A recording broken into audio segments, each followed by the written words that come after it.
오늘 우리가 함께 나눌 말씀의 제목은, 여러분 잘 들으셔야 돼요. 오해하시면 안 됩니다. 뻔한 기도 임마누엘. 뻔한 기도 임마누엘. 여러분, 왜 뻔이라고 제가 장음으로 뺐을까요? 진짜로 뻔한 기도를 말씀드린 거예요. 신학교 시절 교수님들은요, 학생들에게 어찌든지 책을 한 권이라도 더 읽게 만들려고 레포트를 내주고 그거 읽게 하고 이렇게 애를 씁니다. 정말 세기에 남을 석학들이라는 건 천재 아니겠습니까? 그 천재들이 신학을 공부하면서 신학적인 틀을 놓은 그 책들은요, 읽어보면 처음에는 너무 어려워서 참 부담스러운데, 이제 신학이 수업 시간이 이렇게 길어질수록 이제 조금씩 이해가 되고, 또 다른 책들을 읽으면서 서로 비교가 되고, 이렇게 상호작용이 일어나기 시작하면요, 정말 대단한 사람들 진짜 많은 것 같아요. 그 중에서 지금까지 이제 기억에 남는 책을 몇 권 뽑아보라 이렇게 한다면요, 저는 세 권의 책을 개인적으로 뽑습니다. 그게 뭐냐면요, 어거스틴의 자매록, 그리고 토마스 아킨피스의 그리스도를 본받아, 그리고 존 버니언의 철로역정, 이렇게 세 가지를 저는 꼽습니다. 그런데 신학교를 졸업한 지 한참이 지난 지금까지 생각나는 그 이유가 있어요. 첫 번째는 뭐냐면요, 많은 목사님들이 저만 이렇게 감동받고 이렇게 꼽는 것이 아니라, 이 책들은요, 수많은 목사님들이 설교에서 언급되는 그야말로 정말 진수 중의 진수라고 말할 수 있습니다. 그런데 사실은 이렇게 귀한 책들을 신학교 다닐 때는요, 레포트를 해야 되니까, 레포트가 뭐 숙제잖아요. 숙제하기 위해서 억지로 읽어요. 그러다 보니 이게 뭐 제대로 은혜를 받았겠습니까? 그냥 골자 빼가지고서 그냥 레포트 숙제하기 바쁘죠.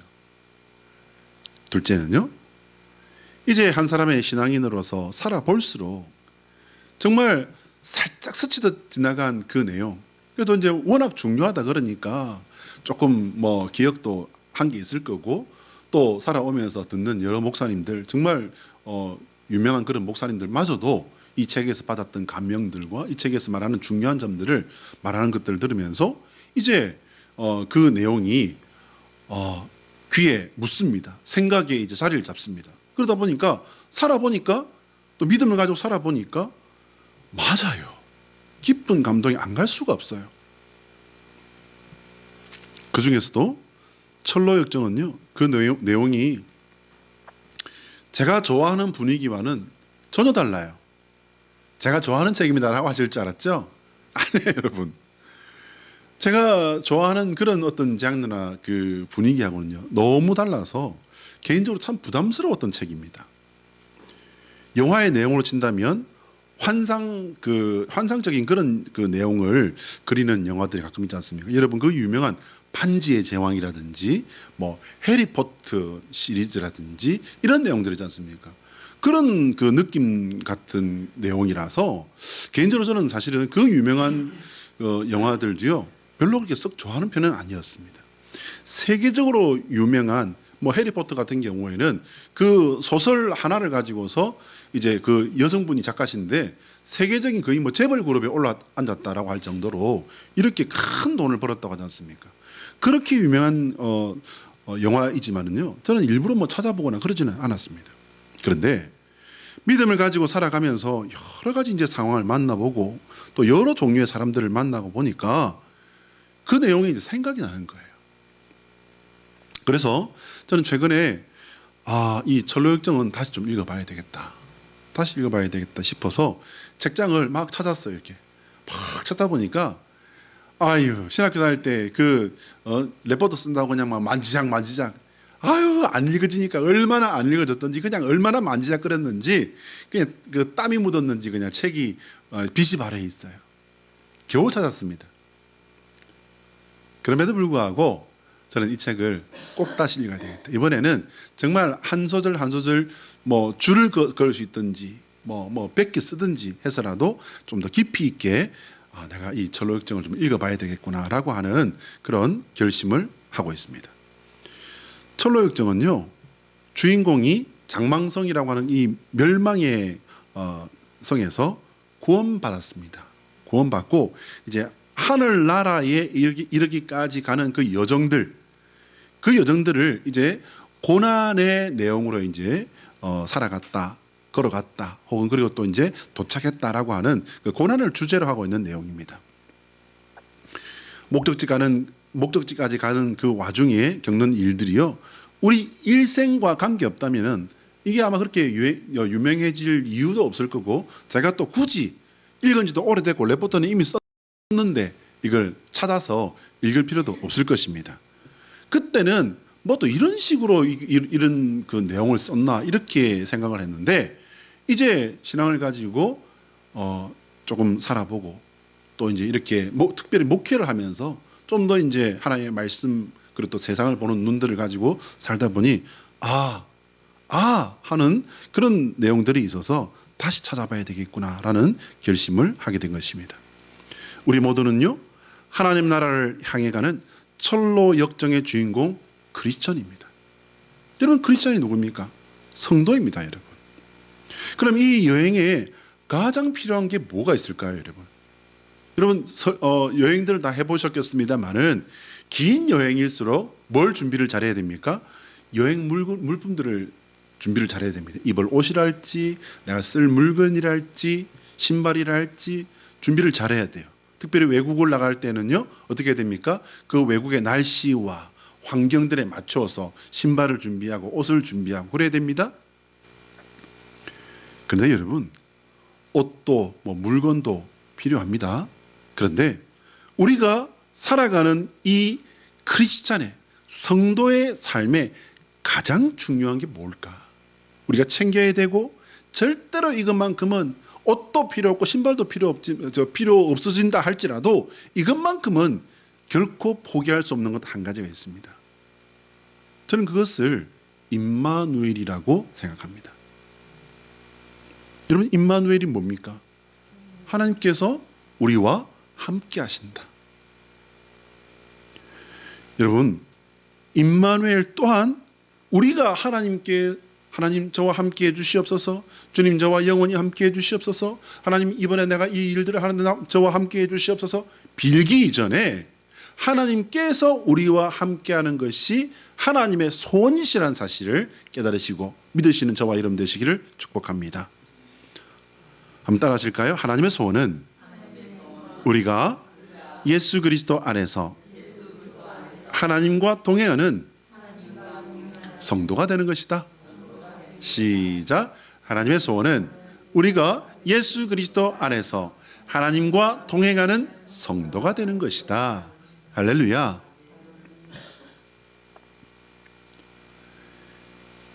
영원히 하나님과 함께하기를 소원하시고 모든 곳에서 어떤 일을 하든지 하나님과 함께하는 성도 되시기를 축복합니다. 꽤 오래된 일이에요. 언젠가 제가 기도를 하다가 무심결에, 물론 이것도 이제 순간적으로는 시험이라고는 어떤 작은 시험이 아니었을까 하는 생각이 드는데요. 기도를 하다가 하나님 저와 함께하여 주시옵소서, 주님 저와 함께하여 주시옵소서, 하나님 저를 붙들어 주시옵소서, 그렇게 기도하고 있는 제 자신을 발견했어요. 근데 이게 하루 이틀 된 게 아니라 한 달, 두 달 된 게 아니라 언제부터인지도 알 수 없는 긴 시간 동안 제가 했던 기도가 이거더라고요. 예수님께서는 분명히 중언부언하지 말라 했는데 내가 중언부언하고 있는 건가 하는 그 생각이 딱 들면서 사실 기도를 멈췄어요. 그렇습니다, 여러분. 제가 중언부언한 걸까요?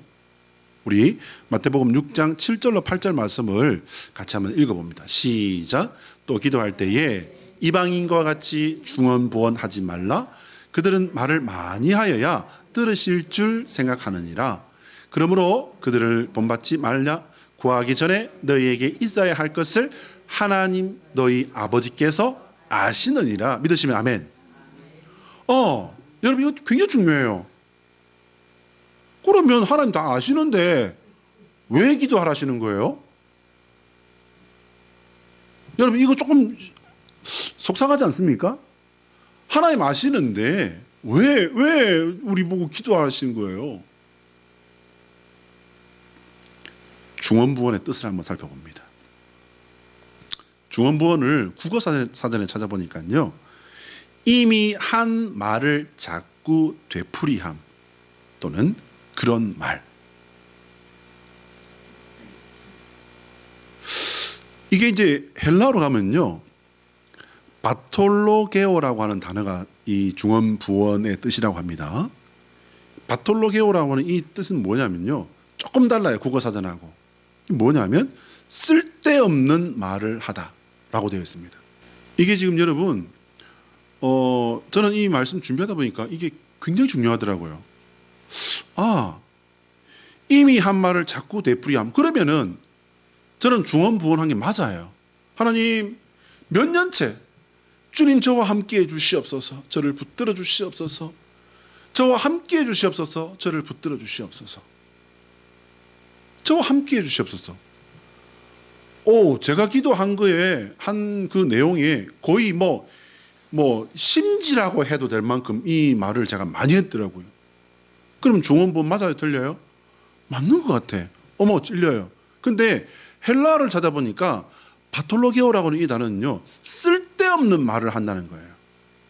근데 이거는 조금 생각을 갖다가 조금 이렇게 돌려보면은, 쓸데없는 말과 한 말 또 하고 한 말 또 하고, 이거는요 같을 수도 있지만 같은 말이 아니에요.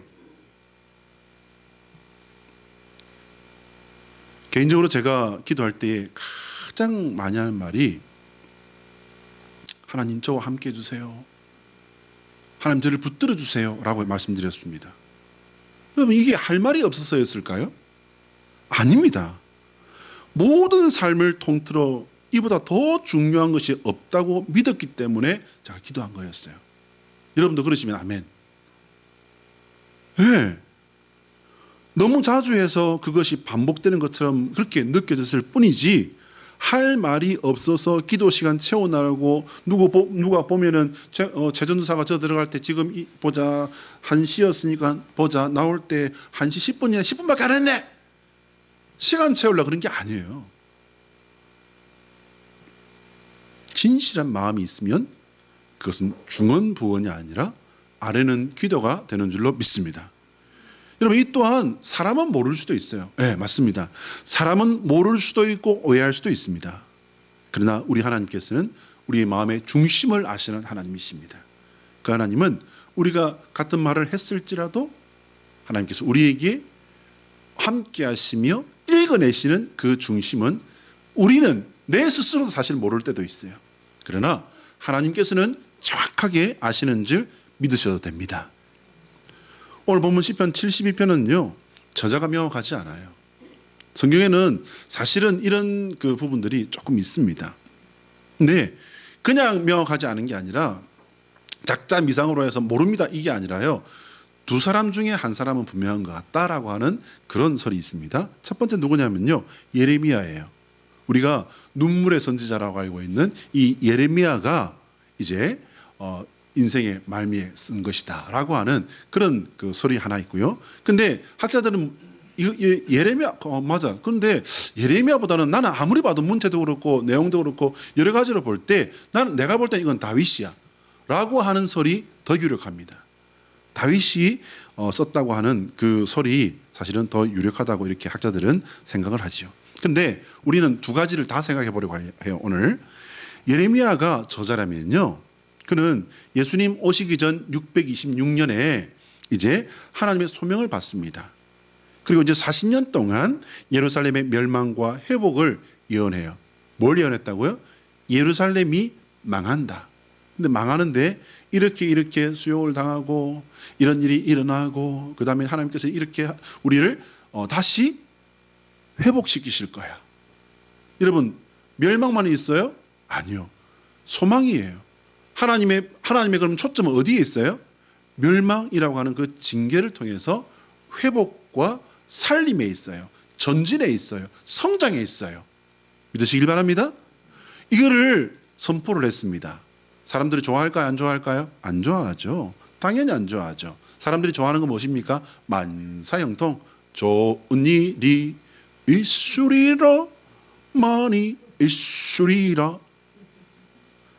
설에 부르기엔 딱 좋은데, 그죠?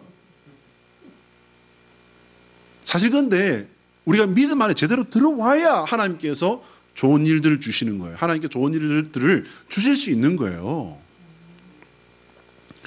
사람들은요, 그냥 싫어만 한 게 아니에요. 조롱했습니다. 멸시했습니다. 예레미야는 그럼에도 불구하고 진실을 추구하고 신앙에 철저했던 그런 신앙의 위인으로 이렇게 알려져 있습니다. 그런데요, 그랬기 때문에 고독하고 비극적인 삶을 살았던 그의 삶이기 때문에 그에게 붙여진 닉네임이 눈물의 선지자였던 것입니다. 예레미야는 모든 사람들로부터 멸시와 조롱을 당하며 하나님께 피난처를 구했던 거예요. 그가 말한 것이 그의 나름대로의 생각이라든지 내가 공부를 좀 해보고 세상 돌아가는 거 보니까 니들 망하겠구나, 니들 망할 수밖에 없어, 이렇게 말한 게 아니에요, 여러분. 그가 말한 것은요, 그가 하고 싶어 말한 게 아니었단 말입니다. 하나님께서 하실 일을 알게 하셨고 하나님께서 전하라고 말씀하셨기 때문에 순종보다는요 복종한 거였어요. 그런 하나님의 말씀을 전하는 일을 하며 결혼 생활도 사실은 포기했습니다. 가족과 동네 사람들로부터 따돌림을 당하고 고립되어서 고독한 지경에 처해야 했습니다. 예루살렘과 성전의 멸망을 예언하면 어떻게 됐을까요, 여러분?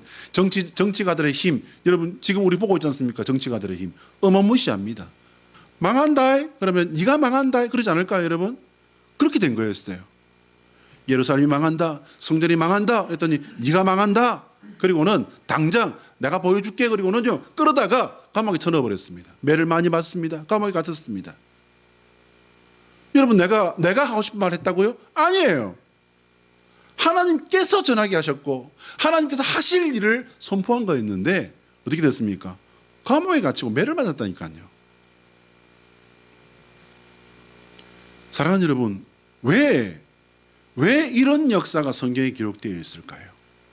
오늘 그러면 우리는 시편 71편을 읽으면서 임마누엘이라고 하는 주제를 가지고 우리가 읽을 때에 우리가 어떻게 이 임마누엘을 찾아내야 할까요?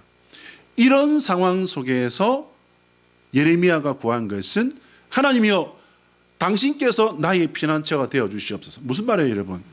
당신께서 나와 함께 해 주시옵소서. 내가 당신 안에 피하게 해 주시옵소서. 당신께서 나를 건져 주시옵소서. 그 말을 지금 하고 있는 것입니다. 뭐예요, 여러분? 고난 속에서 우리가 믿음을 가지고 있는, 하나님을 섬기는, 하나님을 따르는 믿음을 가지고 있는 우리가 구해야 될 것이 뭐란 말입니까? 바로 임마누엘이란 말입니다. 하나님께서 세상에서 가장 큰 존재, 가장 강한 권능의 신이기 때문이기도 하지만요, 세상에 배척한다고 해서 하나님께서 맡기신 일을 전하는 것을 포기할 수 없기 때문에 우리가 피할 곳은 거기밖에 없는 것입니다. 성경을 여러분 읽어보십시오. 하나님께서 하신다고 말씀하신 것이 안 이루어진 것이 있습니까? 안 이루어진 거 있어요. 뭡니까? 재림 심판. 그 외에는요 다 이루어졌습니다, 여러분. 구약의 역사에서부터 다 이루어졌어요. 이거 굉장히 무서운 겁니다. 그러면 그게 성경에만 있는 거니까 니들이 그냥 그런 말 하는 것이 아니에요, 여러분. 그래서 우리가 세상 역사도 공부해야 되는 거예요. 어떤 신학자는요 이런 말을 했다고 합니다. 너무 정확해서 그 일이 일어나고 난 뒤에 성경을 기록했다고 밖에 볼 수 없다. 왜? 명수까지, 지명은 물론이거니와 명수까지 다 맞아버렸다는 거예요. 이럴 수는 없다는 거예요. 지가 믿음 없는 건 생각 안 하고 그럴 수는 없다는 거예요. 누구를 상대로? 하나님을 상대로. 그런 사람이 신학자였어요. 그런 신학자들이라고 해서 다 믿음 충만하고 다 천재들이 아닙니다, 여러분. 공부하다가 공부에 매몰되어서 공부로 성경을 보고 그런 신학자들이 정말 많았습니다. 그 중에 가장 대표적인 게요 바로 자유주의 신학자들이에요. 성경에 기록된 역사와 일반 세계사에 기록된 역사는요 거의 동일합니다. 하나님께서 하시는 일을 피하는 길은요 하나님의 품밖에 없다는 사실을 여러분 기억하십시오. 예레미야는 하나님께서 명령하신 일을 했고 고난 속에 하나님께 순종하며 아니 복종하며 간구했던 것입니다. 그러면 시편 71편이 다윗이 저자라면요 어떤 우리가 해석을 할 수 있을까요? 다윗이 시편 71편의 저자라고 해도요 은혜는 변하지 않습니다. 다윗은 예레미야보다 350년 더 옛날 사람입니다. 더 올라갑니다. 특별히 다윗의 그 인생 말년에 이 시를 썼을 것이다 라고 하는 것이 학자들의 공통된 그런 생각입니다. 다윗은요 하나님을 진실한 마음으로 섬기는 신실한 그 신앙의 사람으로 유명하지요. 그렇다고 해서 그러면 그의 삶이 만사형통이었느냐? 우리가 잘 아는 바와 같이 여러분 만사형통 축복으로 가득 찬 삶 아니었습니다. 에이 왕이었는데 왕 되기 전에도 대장이었는데 맞아요. 그런데 그건 성경 한 번 읽은 사람이 할 수 있는 생각이에요. 그는 아둘람굴에서 세상에서 버림받은 사람들로부터 둘러싸여 있었습니다. 왕이 되어서는요 야심 가득한 사람들에게 둘러싸여 있었습니다.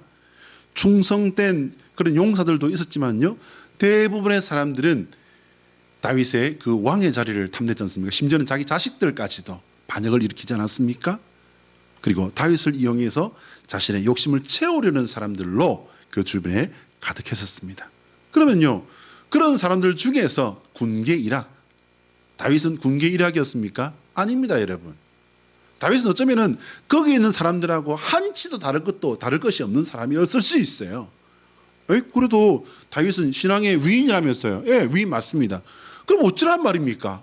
이것도 아니고 저것도 아니고 이것도 아니고 저것도 아닌 게 아니에요. 다윗도요 정말 가증스러운 죄를 지은 사람이잖아요. 우리가 알고 있는 우리아의 그 아내를 빼앗은 그거는요 시리즈 3편이에요. 3편. 그럼 시리즈 1편하고 2편이 있단 말인가? 예. 다윗은요 가정 파괴범이었어요. 자그마치 3 가정을 파괴를 해버립니다. 첫 번째는 미갈이에요 여러분. 미갈은 원래 사울의 딸로서 사울이 다윗에게 준 원래 자기 아내였습니다. 그럼 어떻게 가정 파괴범입니까? 미갈을 다른 사람에게 줬잖아요. 그 사람을 발디엘이라고 하는 사람과 가정을 이루어 사는 그 미갈을 빼앗아 옵니다. 나발의 아내 아비가일을 빼앗습니다. 사실은 그 빼앗은 건 결과적으로 보면 그렇습니다. 하나님께서 악하게 여기심을 알면서도요 백성의 수를 계수합니다. 인구조사 하나님께서 기뻐하지 않으셨습니다. 그럼에도 불구하고 진행했습니다. 이처럼 다윗은요 완전한 사람, 완벽한 신앙인 아닙니다. 그러나 다윗이 우리와 확실한 차이가 나는 것이 있어요. 그게 뭡니까 여러분? 바로 회개입니다. 그리고 감사입니다. 찬양입니다. 여러분 회개해서 눈물로 침상을 띄우고 베개를 띄웠는데 하나님께서 그래 네가 이제 그만 울었으니까 야 됐다 이제 이제 안과 가야 되는 겁니다. 그만 울어라. 용서하셨습니까? 아니요. 다윗은 회개하고 그리고 하나님께서 받으셨으리라 믿고 감사하고 찬양했어요. 다윗의 가장 그 특별한 그의 믿음의 특징이 그거지 않습니까? 미리 감사, 미리 찬양이에요. 믿음으로 미리 감사하고 믿음으로 확실하게 믿고 일어날 줄로 믿고 찬양을 미리 해버리는 겁니다. 그럼 찬양이 뭡니까? 감사잖아요. 높여드리는 거잖아요. 어떻다는 겁니까? 하나님께서 하신 일을 보고 야 역시 우리 하나님. 그런데 일이 일어났다고 안 일어났다고? 일이 안 일어났는데 다윗은 나의 죄를 용서하신 하나님 그리고 이 일을 이루실 하나님 그 하나님을 미리 믿고 미리 찬양한 겁니다. 그것이 우리와 나와 다윗의 차이점이에요. 다윗은 고난의 때에나 죄를 지어서 삶이 엉망이 된 상황이었을 때요 하나님께 집중했습니다. 하나님께 집중하는 그 신앙을 놓쳤다가도요 그는 죄악 중에서 하나님께서 알게 하시면은 하나님께 즉시 돌이키는 그런 믿음으로 살았습니다. 죄를 지어도 그런 하나님께 즉시 엎드리는 신앙이었단 말입니다. 이것이 다윗의 가장 훌륭한 점이었고 우리가 본받아야 할 신앙이라는 겁니다. 저는 목회하면서 그런 분을 여러 번 뵀습니다. 목사님, 제가 죄가 많았어요. 죄가 많으니까 교회 가야 된다고. 근데 자기가 좀 형편이 나아지면은, 지금은 내가 너무 형편이 없어서, 속으로 그러지 않습니까? 니 잘났다. 당신도 죄인이고 나도 죄인이에요. 죄인이기 때문에 우리는 교회 가야 되는 거예요. 설명하잖아요. 그러면 목사님, 제가 형편이 조금 나아지면은. 그런 사람 와요, 안 와요? 제가 이때까지 그분은 아직까지 안 왔어요. 네. 그러면 여러분, 이런 다윗이 가장 두려워한 것이 있었다면 무엇일까요? 외부로 오는 위협이었을까? 여러분, 다윗이 그 생애를 기록한 그 내용들을 잘 읽어보시기 바랍니다. 다윗은요, 피난을 가면서도 두려워하진 않았습니다. 슬퍼하고 아파하고, 그리고 자기를 죽이려고 쫓아오는 그 아들을 걱정했지 두려워하지 않았어요. 여러분, 그거 발견하셔야 됩니다. 자신의 왕좌를 노리는 자식 혹은 반역자들을 두려워했을 거 아니라니까요. 다윗이 가장 두려워했던 것은 두 가지입니다. 뭐냐면요, 하나님과의 단절, 그리고 자신의 죄성, 바로 그것입니다. 그래서 다윗은 오늘 시편 71편에 그 인생의 마지막을 살아가면서 그는 하나님의 도우심, 하나님의 지키심을 간절히 기도했던 것입니다. 모든 인생은요, 마지막에 그 사람의 본심이 드러나요. 왜요? 그 본심이 드러나는 그 자리에서는 어떤 가면도 쓸 필요가 없어요. 왜? 이런 돈이 필요하길 합니까? 명품 옷이나 백이 필요하길 합니까? 아무것도 필요하지 않습니다. 그 자리에서는요, 하나님과 나 둘밖에 없어요. 내가 하나님과 연결되었느냐, 연결되지 않았느냐, 그 자리에서는 가면을 쓸래야 쓸 수도 없고 쓰는 사람도 없어요, 여러분. 저는 그래서 얼마 전에 세상을 떠났던 우리 한권사님의 여러분 접견실에서 만난 것도 아니에요. 그냥 로비에서 잠시 침대 끌고 나와가지고 만나고 영접기도 한 게 답니다. 그러나 우리 하나님께서 거룩한 영광의 빛 가운데 우리 한권사님과 함께 하신 것을 저는 믿습니다. 아멘. 우리 모두도 이와 같이 하나님과 참으로 연결되고 마지막 순간까지 하나님을 놓치지 아니하는 임마누엘의 믿음 가운데서 깨어있는, 살아있는, 지켜내는, 승리하는 성도 되시기를 축복합니다. 한번 따라합니다. 예수 그리스도의 십자가는 내가 마지막에 붙잡아야 할 생명줄이다. 시작. 예수 그리스도의 십자가는 내가 마지막에 붙잡아야 할 생명줄이다. 할렐루야. 여러분, 이거는 우리는 뭐죠? 마지막까지예요. 왜? 지금도 붙잡고 있으니까. 할렐루야. 그래요. 우리는 지금도 하나님을 붙잡고 있으니까 이거를 어디까지 가야 된다고요? 마지막 자리, 마지막 순간, 마지막 숨결까지 우리 주 예수 그리스도를 놓치지 아니하시는 저와 여러분 되시기를 축복합니다. 소도에 제가 철로 역정 말씀드렸는데요. 현대적인 시각으로 이것을 재해석한 영화가 있어서 제가 함께 소개하면서 짧게 한번 생각해 보려고 합니다. 일라이라고 하는 영화 여러분 들어보셨습니까?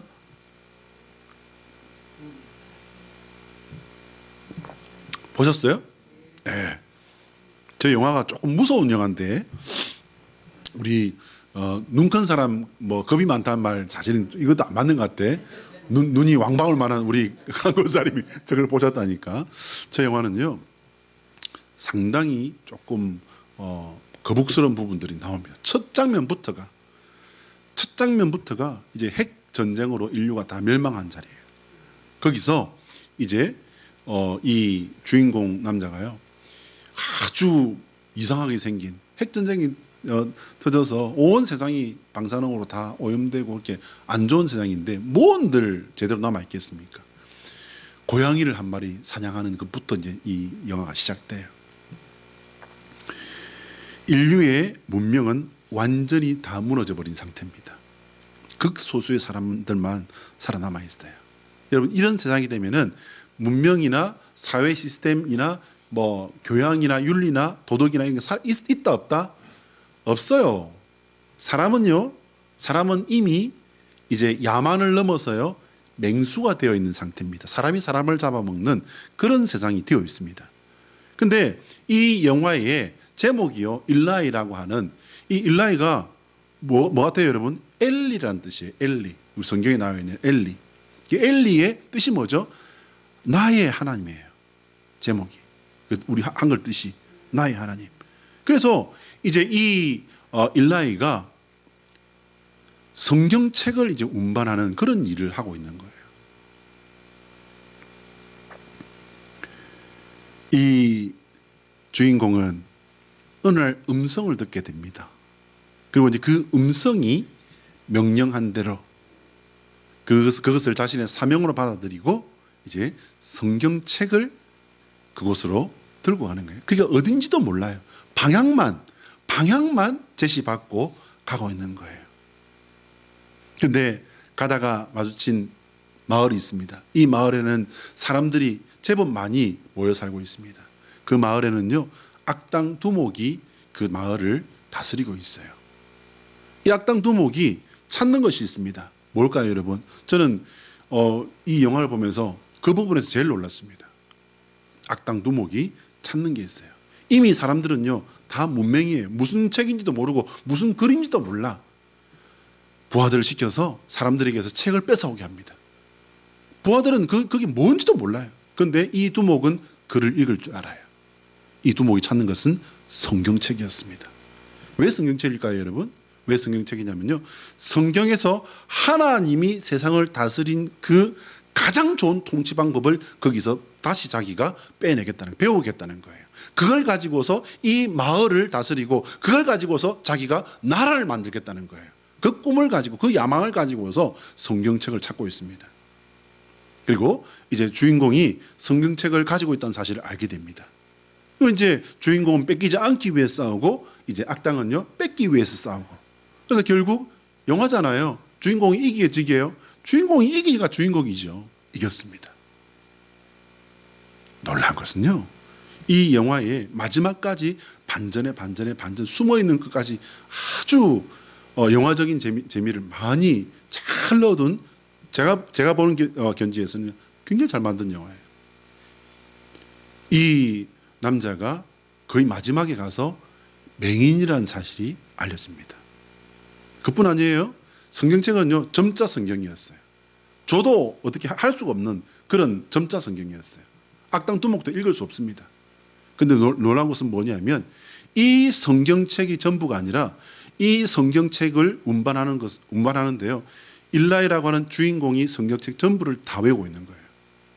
그래서 이 안에 있는 내용을 전달하고 일라이는 그 하나님께서 가게 하신 그곳에서 마지막 숨을 거뒀다는 이야기가 됩니다.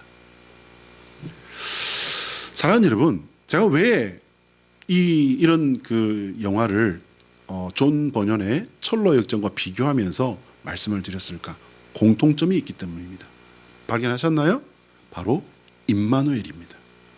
철로 역정에서는 전도자와 그 외의 모습으로 크리스찬과 하나님께서 함께 하시고, 영화에서는요, 음성으로 다가와서 사명을 알려주시고 길을 알려주시고 감당할 능력이 되어주신 것이 임마누엘, 하나님의 함께 하심이었습니다. 우리는 설령 사람들로부터 중언부언한다는 비난을 받을 수도 있고, 내가 중언부언하는 거 아닐까라고 하는 그런 자기발저림이 있을 수도 있어요. 그러나 하나님께서 나와 함께하여 주시기를 간절히 구하는 기도자가 되어야 할 줄로 믿습니다. 임마누엘, 그것은 나의 소원 이전에 이미 하나님께서 소원하시는 것이라고 제가 말씀을 드렸습니다. 예수님께서도요, 임마누엘 약속을 우리에게 주셨습니다. 우리 누가복음 11장 11절로 13절 읽으면서 말씀 마칩니다. 시작. 너희 중에 아버지 된 자로서 누가 아들을 생선을 달라 하는데 생선 대신에 뱀을 주며 알을 달라 하는데 정갈을 주겠느냐? 너희가 악할지라도 좋은 것을 자식에게 줄 알거든 하물며 너희 하늘 아버지께서 구하는 자에게 성령을 주시지 않겠느냐 하시니라. 아멘. 기도하겠습니다.